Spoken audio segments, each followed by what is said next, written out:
বাইতুল Mokarram F category ইসলামী ব্যবসায়ী মালিক সমিতির সভাপতি এবং পুরা পল্টন থানা চাঁদাবাজ প্রতিরোধ কমিটির সভাপতি। আপনারা অসংখ্য চাঁদাবাজের বিরুদ্ধে অভিযানে আপনারা আগেও আমাকে দেখেছেন বিভিন্ন জায়গায়। সো আমি আজকে আপনাদেরকে আসলে এই মুহূর্তে এসে কথা বলার মতো, যদিও আমার কাছে ওই ধরনের কোনো ভাষা নেই, মূলত আজকের যে ঘটনাটা, এই ঘটনাটা নিয়ে না বললেই নয়। এই এলাকাতে যত ব্যবসায়ী আছে, মার্কেট ব্যবসায়ী বলেন বা ছোট ক্ষুদ্র ব্যবসায়ীরা বলেন, যে কোনো সমস্যা পড়লে আমার কাছে যায় বা বিভিন্ন জায়গা থেকে বিভিন্ন রকম চাঁদাবাজরা করলে আমাকে জানায়, আমি প্রশাসনের কাছে পাঠাই বা থানায় পাঠাই যে আপনারা থানাতে যান, কমপ্লেন করেন, তাদেরকে রাস্তা দেখিয়ে দিই।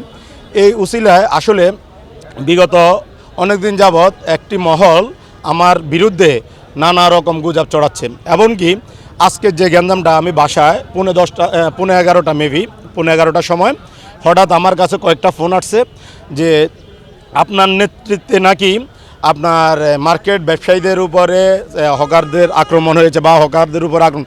আমি তো বাসায়, আমি তো বলতে পারবো না। পরে বলতেছে আপনার নামে এই ধরনের অপপ্রচার চালিয়ে যাচ্ছে। বললাম যে কে চালাচ্ছে? বললো যে এনামুল হক আন্দোলন, উনি বাইতুল মোকাররম ব্যবসায়ী গ্রুপের সভাপতি। যদিও উনি আওয়ামী লীগের আমলেও, আমার কাছে অসংখ্য ডকুমেন্টস আছে, আপনারা বললে আমি ভিডিও সহকারে এখন দেখাতে পারি আপনাদেরকে, যে উনি আওয়ামী লীগের আমলেও অসংখ্য অনৈতিক কাজের সাথে জড়িত ছিল। আওয়ামী লীগের মায়া চৌধুরী এবং আওয়ামী লীগের আপনার দিলীপ কুমার রায়কে বিনা নির্বাচনে এখানে আইনা আপনার কমিটির মধ্যে সেক্রেটারি বানাইছে বাইতুল মোকাররম গোল্ড মার্কেটে।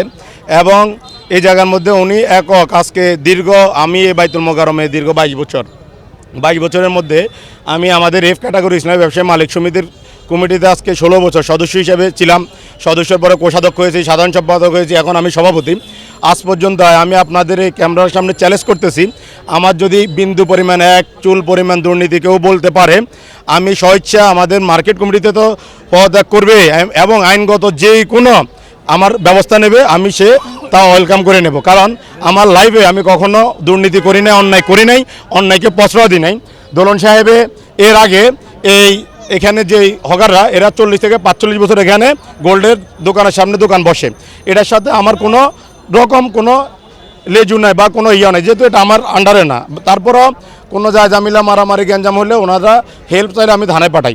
কিন্তু মূলত উনি প্রতি বছর এখান থেকে বিগ একটা অ্যামাউন্ট ওঠায় প্রতি বছর, যে অ্যামাউন্ট এখনও পদ্মার আড়ালে রয়ে গেছে। এবং দোকানদার একজন করে ডাইকে নিয়ে উনি বলে কাউকে 2 লাখ, কাউকে 3 লাখ, কাউকে 1 লাখ, লোক বুঝে টাকা আদায় করে এখানে এই দোকানগুলো বসায়। এবছর উনি অভিযান দেবে এই সাইডে ওই সাইডে, উনি ওই সামনের দিকে অভিযান দেবে না। যাদের থেকে টাকা নিছে তাদের থেকে তো অভিযান দিতে পারবে না। সো আমাকে মিটিংয়ে ডাকছে, আমি বললাম যে আপনি অভিযান দিলে পুরো অত্র এলাকা অভিযান দেন, আর অভিযান দেওয়ার দায়িত্ব আপনার না, আপনাকে ম্যাজিস্ট্রেট পাওয়ার দেওয়া হয় নাই। অভিযান দেবে সিটি কর্পোরেশন, অভিযান দেবে আপনার ম্যাজিস্ট্রেটে। আপনি একটা মার্কেটের সভাপতি, আপনি কোনো অভিযানে অংশগ্রহণ করতে পারেন না, আপনি প্রশাসনের সহযোগিতা নেন, আমরা আপনার মার্কেটের ব্যবসায়ী হিসেবে আপনার সাথে থাকবো, আপনারা আমার আইডিতে ঢুকবেন। কালকে উনি অভিযান দিয়েছে, আমরা ওনার সাথে ছিলাম, আমরাও ফোর্স দিছি, আমরা হকার উচ্ছেদের পক্ষে ওনার সাথে ছিলাম। কিন্তু দুর্ভাগ্যবশত উনি যখন দেখলো যে প্রশাসন এই জায়গাগুলা কোনো রাস্তা বন্ধ করে নাই বিদায় এবং ইজারাধীন, আমরা ইজারদারদের সাথে কথা বলছি, ইজারদাররা বলতেছে ভাই তেলের দাম বেড়ে যাওয়ায় আমার গাড়ি আসতেছে না। এই ছোটো ছোটো ব্যবসায়ী কয়টা এখানে বসলে আমি কয়টা টাকা পাই, আমার হিউজ টাকা লস ভাই, আপনারা আমাদেরকে, ওনারা ভদ্রভাবে বলেছে। তো আমি কিছু বলি নাই। এখন ওনার মূল টার্গেট হয়েছে উনি যদি আমাকে এখান থেকে সরিয়ে দিতে পারে, উনি সুন্দরভাবে ওপেন চাঁদাবাজি করে যেতে পারবে।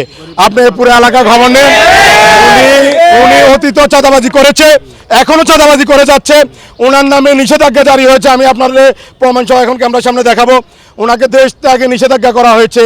উনি একজন স্মাগলার, একজন গোল্ড স্মাগলার, এবং উনি এবারও সারা বাংলাদেশ জুয়েলারির সমিতির সভাপতির দায়িত্ব নিয়ে আবার নতুন করে ওনার স্মাগলারি কায়দা চালু করছে। উনি আমাকে যে ধরনের হয়রানি করেছে, এতে আমি যতটুকু মর্মাহত হই নাই, তার থেকে বেশি মর্মাহত হয়েছি আমি। উনি এই জায়গার ব্যবসায়ীদের ইস্যুকে রাজনৈতিকভাবে টেনে এনেছে, এটাকে উনি জাতীয় ইস্যু বানিয়ে ফেলছে। উনি বলেছে জামাতের সন্ত্রাসীরা, জামাতের রাজু, আপনারা ছিলেন, আপনাদের কাছে ভিডিওগুলো আছে, জামাতের সন্ত্রাসী রাজু এখানে নেতৃত্ব দিয়েছে।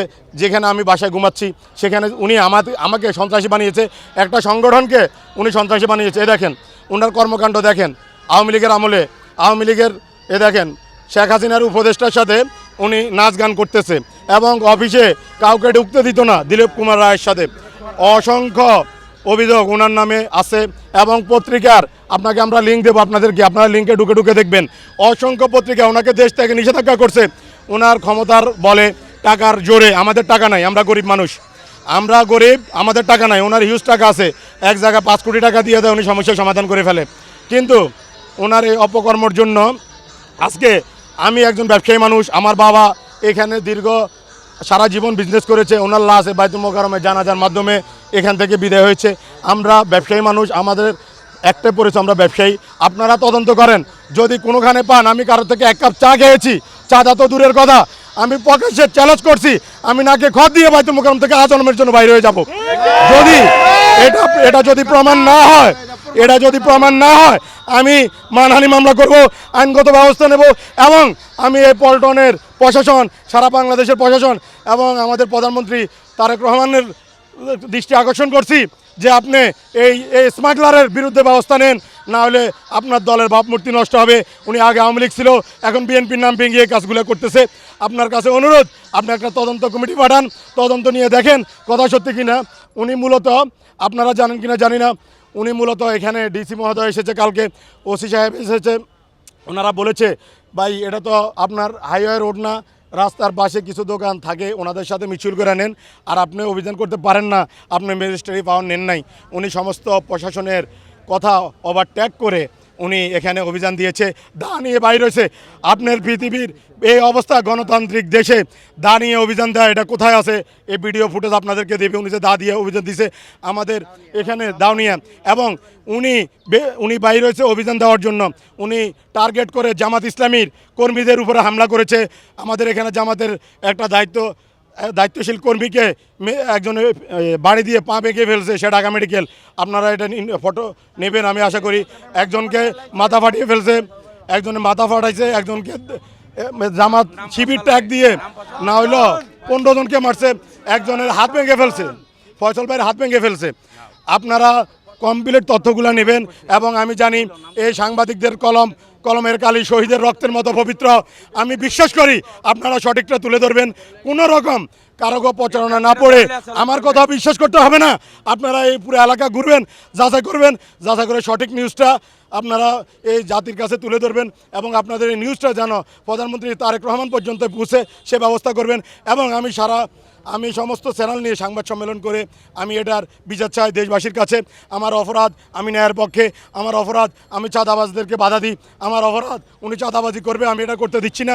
সেই অপরাধের কারণে আজকে সে আমাকে উল্টো চাঁদাবাজ বানিয়ে দিচ্ছে।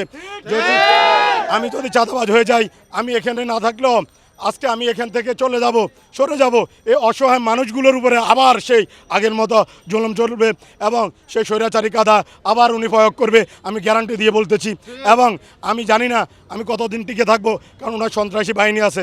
10 লাখ টাকা উনি অলরেডি বলেও ফেলেছে, 10 লাখ টাকা নাকি খরচ করলে আমার মতো রাজুরে গায়েব করে দেওয়া যায়। আমি ওপেন সাংবাদিকের সামনে বলতেছি, আমার যদি কিছু হয় 1 নম্বর আসামি, 1 নম্বর দায় থাকবেন এই দোলন সাহেব।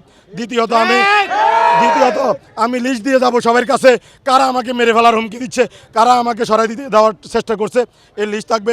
আমি মরে যেতে প্রস্তুত, সমস্যা নাই। তবে আমি চাই এখানে সাধারণ ব্যবসায়ীরা সুষ্ঠুভাবে ব্যবসা করুক, আমি মৃত্যুর শেষ মুহূর্ত পর্যন্ত তাদের সাথে আছি ইনশাআল্লাহ। আমি হকার না, যেহেতু আমি পল্টন ব্যবসায়ী কল্যাণ পরিষদের সভাপতি। সারা ঢাকা, সারা পল্টনের যত ব্যবসায়ী আছে আমি সবার সাথে আছি ইনশাল্লাহ।